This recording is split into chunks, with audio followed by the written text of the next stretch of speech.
Hi everyone, it's Savannah for Kelowna Now. I'm here with Constable Steve Holmes, and we were talking about March being Distracted Driving Awareness Month.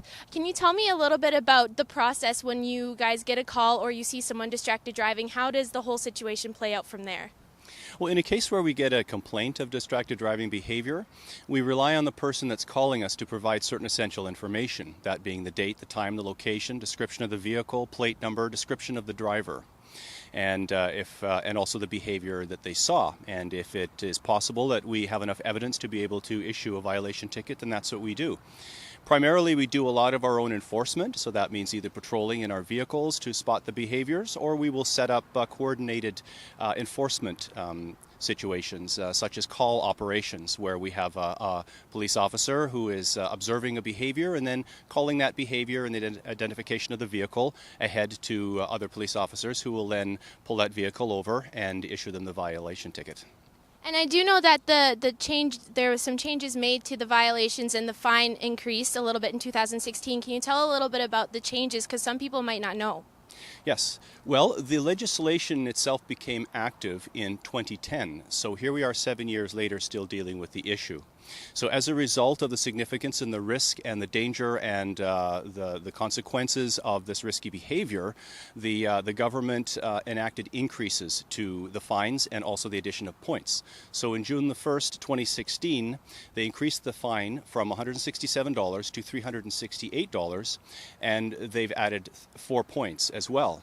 Now, if a person gets a single ticket in a year, it may not be a significant issue other than just the fine, but if a person is a repeat offender and continues the behavior and receives more than 1 ticket in a year, then the offense is compounded and the results are compounded, the consequences. And that can culminate in the Superintendent of Motor Vehicles conducting a review on a person's driving privileges in British Columbia. And for someone who is an N or an L driver in the graduated licensing program, a singular offense can result in suspension of a license.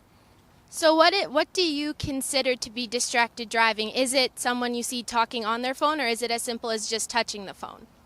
Well, according to the legislation and the interpretations of the Motor Vehicle Act, use of an electronic device is complete when a person has it in their hand. So whether they're covering the cell phone on their lap, whether they have it in their hand for any length of time, if that behavior is observed, we have to prove that A, it's a cell phone, and B, that it's in the person's hand. That's all we need to prove, and that they were in operation of a motor vehicle. So, of course, in order to deal with that issue, from a driver's perspective, simply either put your phone away, shut it off, put it somewhere where we can't reach it, or affix it firmly to a device in your vehicle so it cannot be taken in hand. Now, to clarify what operation of a motor vehicle means is that whether your vehicle is moving or whether it's stopped, as long as that vehicle is in operation and on a roadway, then you're considered an operation of a motor vehicle. So if you're stopped at the light or an intersection waiting for that light to change, you cannot be using your electronic device. The only time an electronic device is allowed to be used is if it is properly affixed inside your vehicle and by the use of one touch. So that could be to the home key to either activate some kind of a program, voice-activated program, or to shut it off. That's all that you're allowed under the Motor Vehicle Act. Anything else is an offense. And have you found that for the past 7 years the law has been in effect, has the situation grown, has it increased significantly, or have you found that these enforcements have had it die down a little bit?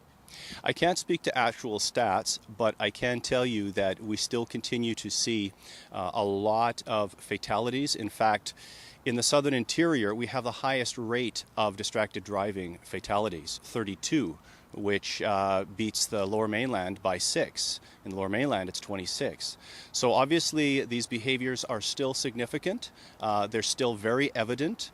And I know with people that habitually use their cell phones all the time as part of their life, it's very difficult to differentiate driving from non-driving in the use of cell phones. But they have to get their head wrapped around the operation of a motor vehicle and how it pertains to using their cell phones.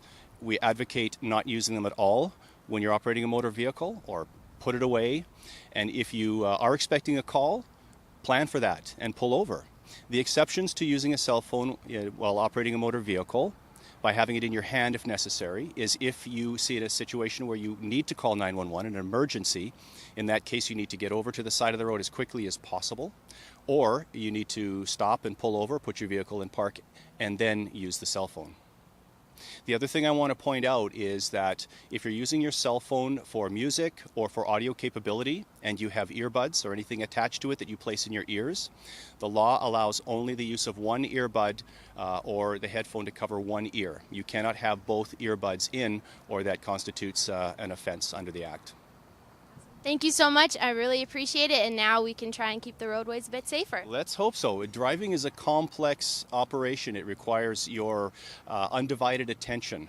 And so we want people to be safe on our roadways, and we want to reduce these crashes and fatalities. So be smart, leave the phone alone.